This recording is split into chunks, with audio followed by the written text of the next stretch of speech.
Bonjour à tous. Alors aujourd'hui, on va faire une petite vidéo de la continuité de celle que j'avais fait sur les acides aminés. Donc là, on va voir la glycolyse. Donc je vais faire deux vidéos successives sur les glucides pour vous aider à comprendre. Et donc là, aujourd'hui, on va se concentrer principalement sur la glycolyse et demain, je ferai une vidéo sur la suite, sur soit la néoglucogénèse ou alors sur la glycogénèse. Du coup, je n'ai pas encore choisi, mais ça va être une des deux. Du coup, là, on va voir la glycolyse. Je vais essayer de vous filer un petit coup de main pour arriver à bien comprendre, pour comprendre ce qu'il faut apprendre, comprendre ce qu'il faut comprendre et savoir un peu qu'est-ce qui tombe, qu'est-ce qui est important. Donc voilà, je vais essayer de vous filer un petit coup de main et je vais essayer d'être assez rapide aussi pour que ce soit pas trop long, et que vous puissiez le voir sur un petit moment de pause et sur un petit truc, que ce soit pas prise de tête. Et voilà, on va vite fait voir chacune des étapes, je vais vous expliquer l'essentiel et, euh, et ça va être génial. Alors, donc du coup, glycolyse, trois étapes, activation, conversion, conversion, c'est la même chose. Elle comporte 10 étapes au total. Donc, pour avoir du glucose jusqu'au pyruvate, il y a 10 étapes successives. Donc là, on nous dit que c'est trois étapes, mais c'est trois grandes étapes.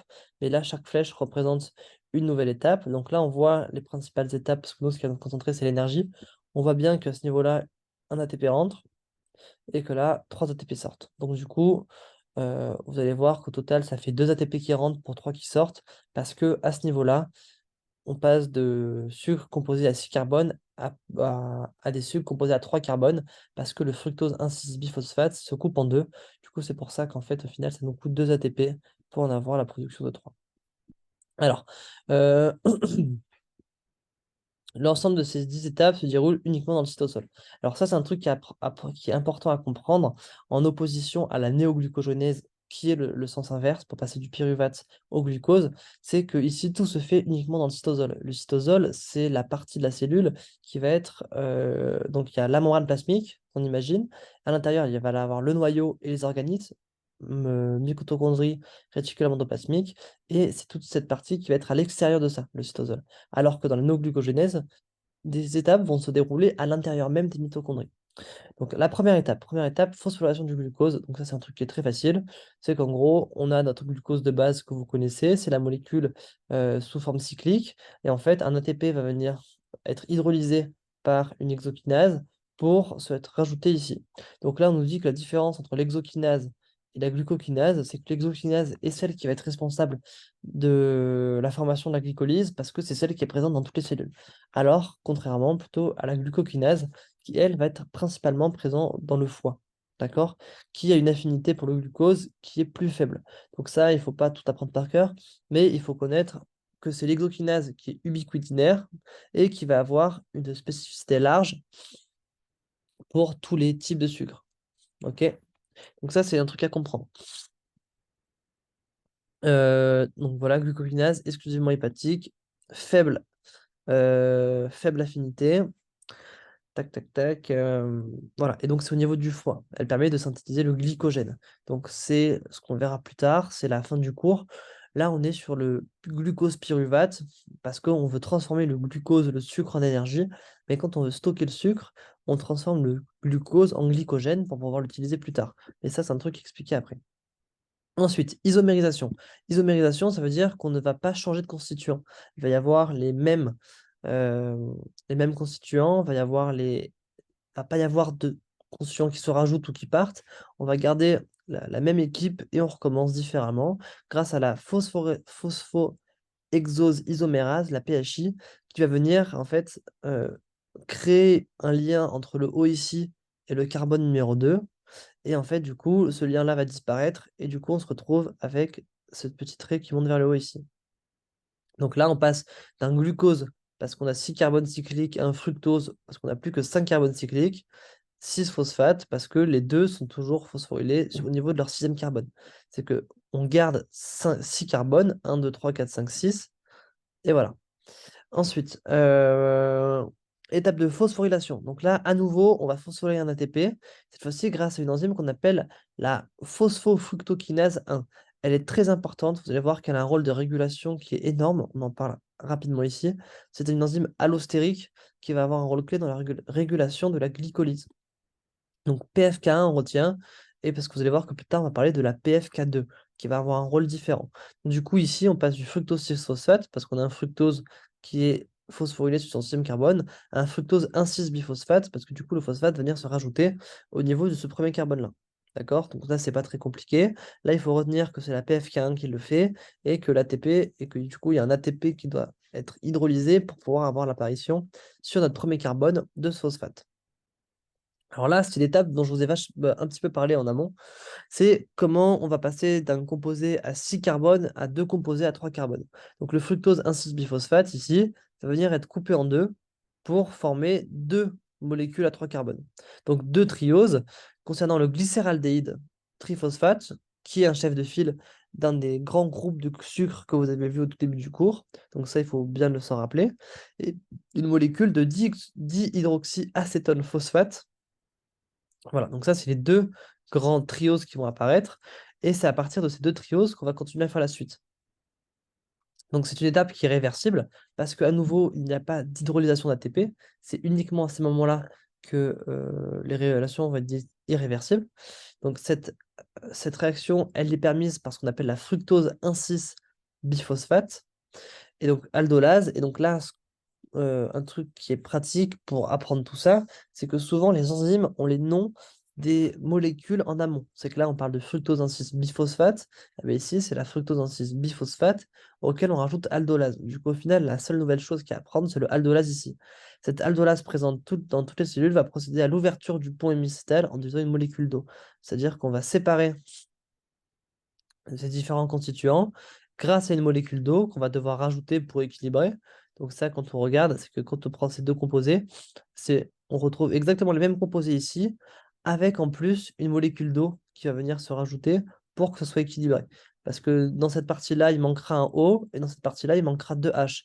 Un pour combler ici, un pour combler ici. Du coup, avec un H2O en plus, on arrive à l'équilibre. Ça, vous le retrouvez si vous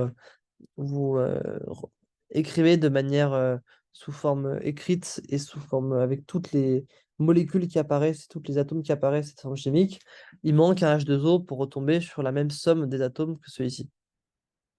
Donc ça, c'est le clivage du F1,6-biphosphate pour donner deux molécules. Donc d'un côté, le glycéraldéhyde 3-phosphate, de l'autre, le dihydroxyacétone phosphate.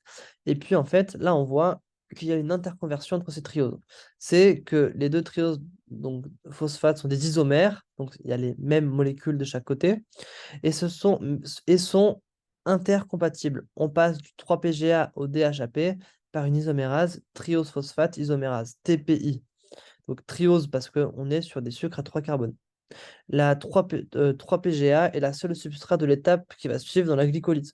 Donc du coup, le dihydroxyacétone phosphate ne nous intéresse pas. Nous, ce qui nous intéresse, c'est ce substrat-là, c'est le glycéraldéhyde 3-phosphate. Et en fait, du coup, grâce à la TPI va nous permettre de passer de ce substrat à ce substrat de manière réversible. Donc là, c'est ce qu'on voit ici. On peut passer de l'un à l'autre. Et en fait, comment on arrive à créer ça? C'est que lui, c'est le seul substrat qui va être utilisé. Donc du coup, quand il va être créé, il va tout de suite être utilisé. Et il faut un équilibre entre les deux.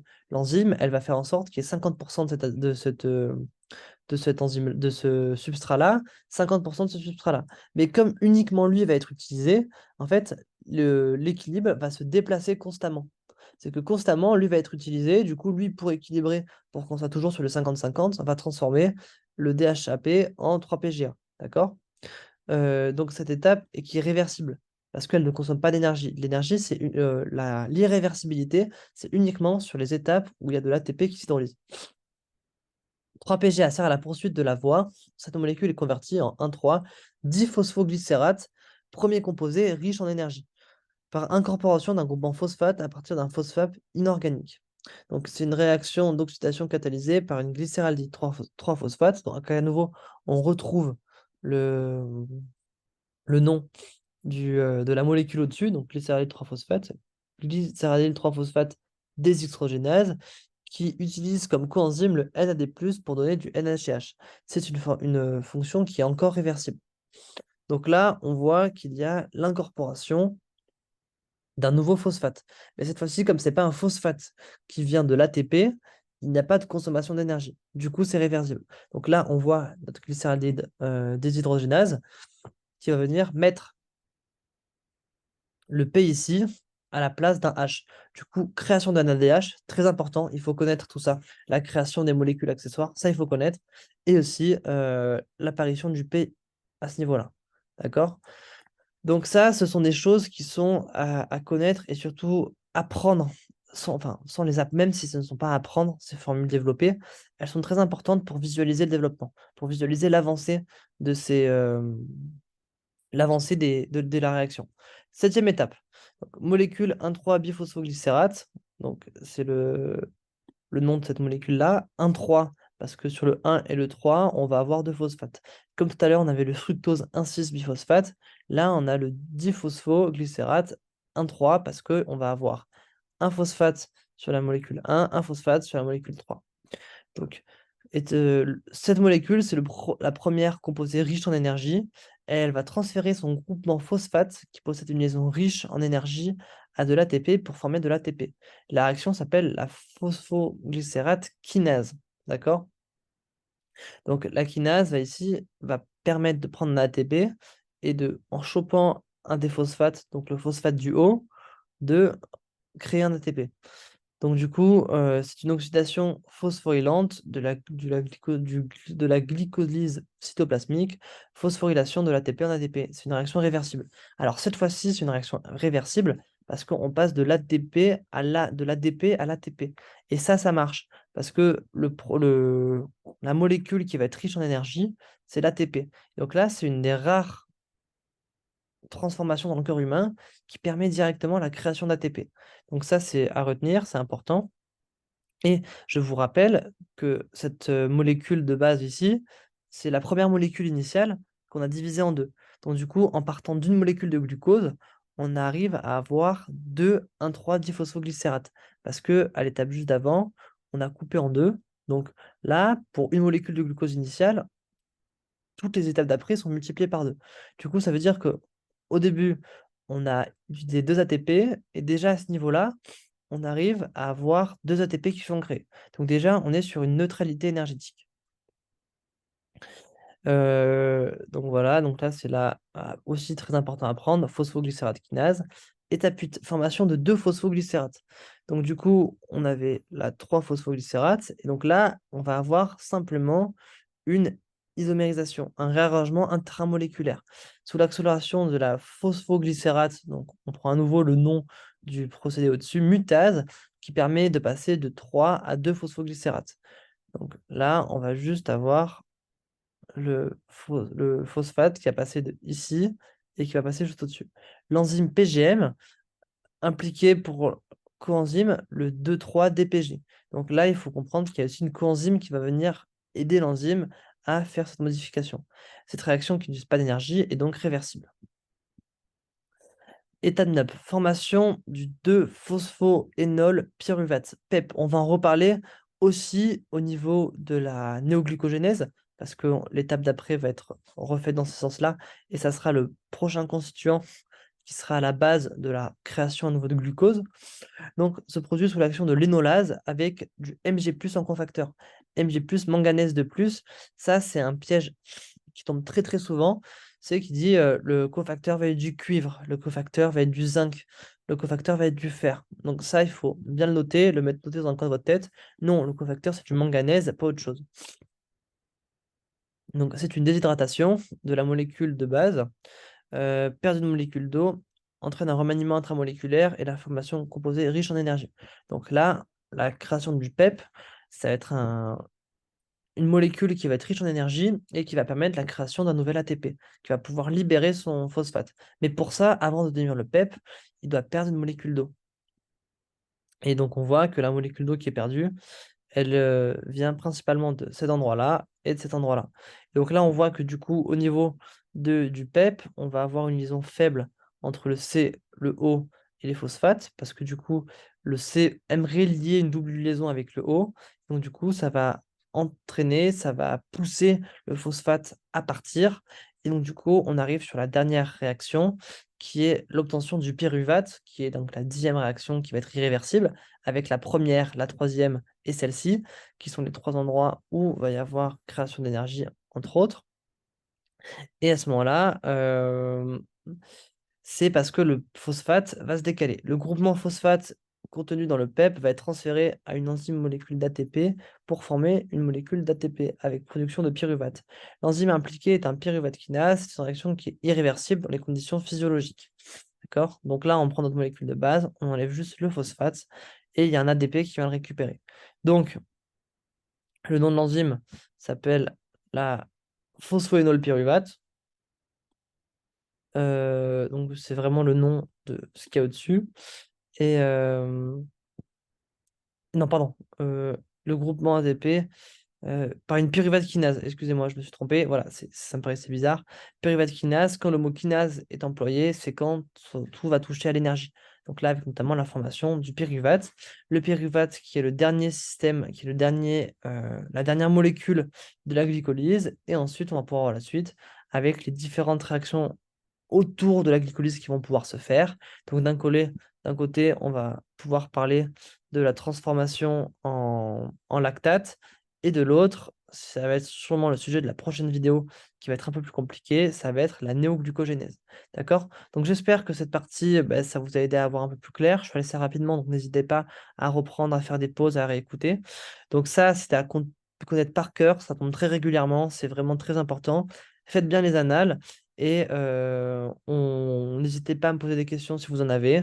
Et on se voit pour en parler quand je serai à la prépa mardi. Voilà. Bon courage.